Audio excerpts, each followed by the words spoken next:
Okay, mga kalingap, isang mapagpalang umaga, tanghali, gabi po sa inyo lahat. Sana po ang lahat ay nasa mabuting kalagayan at ligtas po sa anumang kapahamakan, saan man po kayo dako ng mundo naroroon. Ako po muli ang inyong lingkod, Maestro 21 TV, at sa ating video ngayong araw na ito ay tayo muli ay magbibigay ng ating komento, kuro-kuro, opinion at reaction po tungkol po sa isang comment. Okay, so natawag po ang pansin po natin tungkol po sa isang comment, bagamat ang saya-saya po ng ang birthday po ni Baby Carla, at masasabi po natin mga kalingap na ito po ay very successful at maraming naligayahan, nasiyahan po tungkol po dyan sa birthday niyan. Pero bakit po mayroong kumukontra? Okay, ano po yung kontra dito mga kalingap? Itong buzzer na ito o itong viewer na ito, bitter po yata itong viewer na ito dahil hindi siya, parang ayaw niya pong pumayag na maraming mga biyaya po na ibinigay po ng ating mga generous sponsor kay Carla, at siyempre kasama po dyan si Papa Joms, hindi po ba? Okay, so maaaring itong buzzer na ito mga kalingap ay maaring siya po ay naiinggit doon sa mga biyaya na natanggap po ni Baby Carla po sa kanya pong kaarawan. Okay, so yan po ang ating paksa ngayong araw na sa ating video ngayong araw na ito mga kalingap. At bago po yan, tayo muna po ay magbibigay po guys sa ama at founder po ng Kalingap, Bal Santos Matubang, at siyempre tangkilikin po natin Ate Edna Vlog, Kalingap Rob, Kalingap Dan, Kuya Brooks Vlog. At siyempre, kung bagong silip lang po kayo, kung bagong dating lang po kayo sa munting channel na ito, sana po ay inyo rin pong suportahan sa pamamagitan po ng pag-like, share, and subscribe. At tuloy pindutin na rin po ang notification bell, at nang sa ganun, tayo pa rin po ay magsama-sama sa susunod pa pong mga reaction videos na ating gagawin. Okay? Likewise, mega loud shout out sa ating mga kasamahan po dyan sa Karepa, Kalingap Reactor Partners, sa pamumuno po yan ng aming presidente, Javier De Leon, aka Birador. At siyempre, tangkilikin po natin mga kalingap ang ating mga masisipag, matsatsagang mga kalingap partners, kalingap charity vloggers. Lalong-lalo na po yung mga naka-assign po dyan sa iba't ibang kalingap landing pad dito po sa ating bansa. Okay? Sa inyo rin po mga kalingap subscribers, kalingap solid supporters, and generous sponsors. Ganon din po sa ating mga kapatid po dyan sa Team Siomay ng Kalahi Community at ng buong Kalahi Community. Okay, so mga kaibigan, nariyan po sa ating kaliwa ang komento. Okay, ang komento po ng isang viewer tungkol po sa mga biyayang natanggap po ni Baby Carla at ni Papa Jom sa kanila pong sa birthday po ni Baby Carla. Okay, so ang aking pagkakaintindi po dyan mga kalingap, ang sinasabi, parang ang kausap po niya o pinapatungkulan po niya yung kanyang komento ay si Kalingap Rob, kung saan sinasabi niya na hindi mo ba masabihan ang mga sponsors na sana lang ay tama na ang kanila pong ibinibigay kay Baby Carla. Okay, so may problema itong taong itong mga kalingap ha.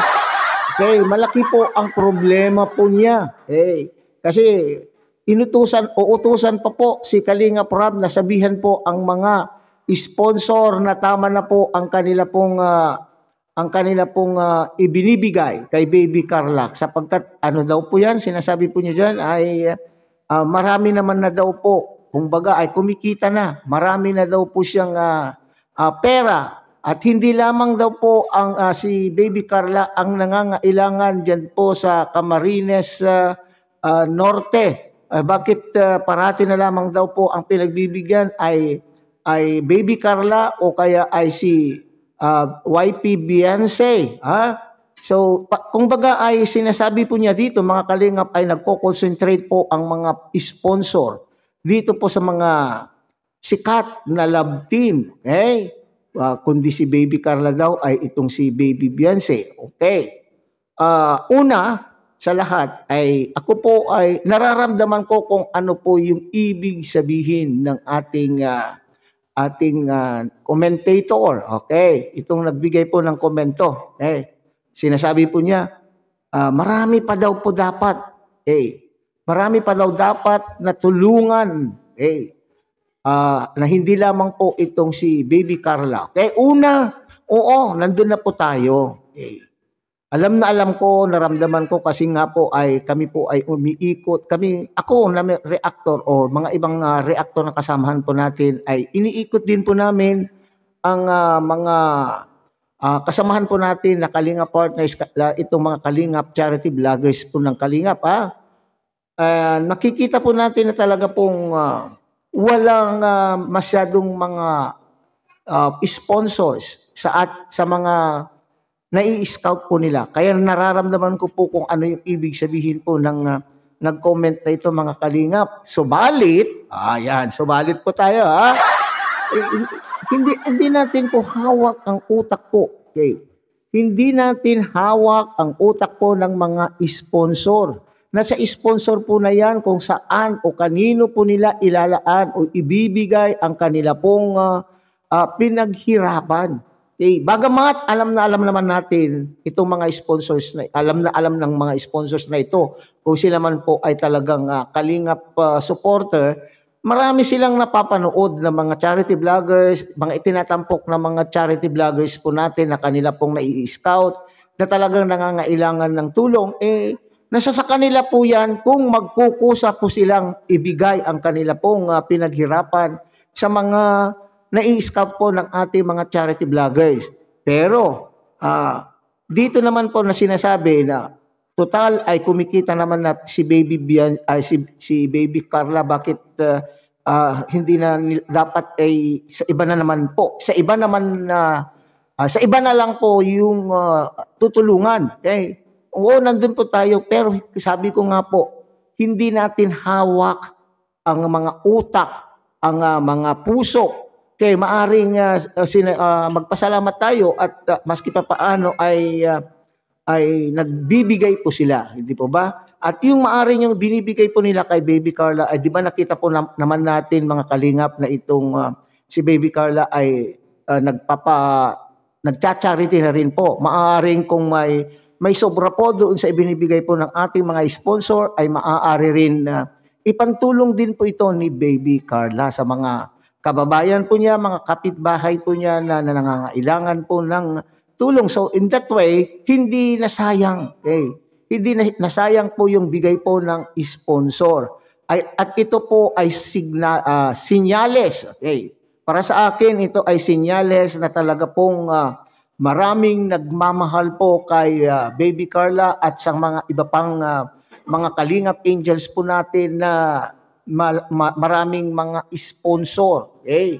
So ito lamang po ay nagbibigay sinyales lamang po na talaga naman pong mahal na mahal po nila itong Jom Carl Love Team. Okay? Kasi hindi lamang po itong si Baby Carla po ang binigyan, kundi rin po ito si Papa Joms ay nabigyan din po ng mga generous sponsor. Okay? So hindi masasayang po ang bigay po ng sponsors kay Papa Joms sapagkat alam po naman natin at itong si Papa Joms ay charity vlogger din at marami na rin po siyang mga beneficiaries at sa katunayan nga po ay nag-iipon din siya, nag-iipon pa muli para po sa kanyang pangalawang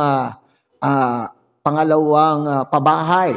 Kasi may napanood po ako na sinasabi niya na mayroon pang nakita po siya, mayroon po siyang na-scout na mas grabe pa ang kanyang mas grabe ang kanyang kalagayan kaysa doon sa kanyang unang napabahayan. So maaari na ito din ang pinaglalaanan o itong pinaghahandaan po ni Papa Jones.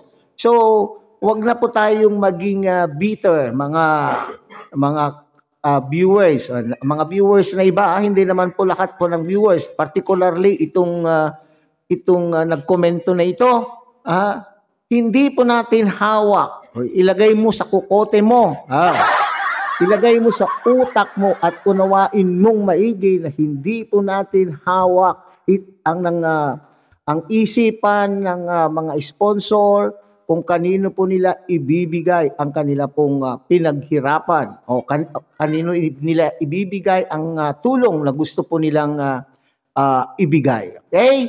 So hanggang dito na lamang po tayo mga kalingap. Muli isang ay tangkilikin po natin Kuya Bal Santos Matubang, Ate Edna Vlog, Kalingap Rob, Kalingap Dan, Kuya Bruce Vlog. At siyempre muli pinakikiusapan po kayo ng inyo pong lingkod na sana po ay inyo rin pong takilikin ang munting channel ito sa pamamagitan po ng pag-like, share, and subscribe. At tuloy pindutin na rin po ang notification bell. At nang sa ganoon, tayo pa rin po ay magsama-sama sa susunod pa pong mga reaction videos na ating gagawin. Muli isang mapagpalang umaga, tanghali, gabi po sa inyo lahat. Mabuhay po kayo at God bless everyone.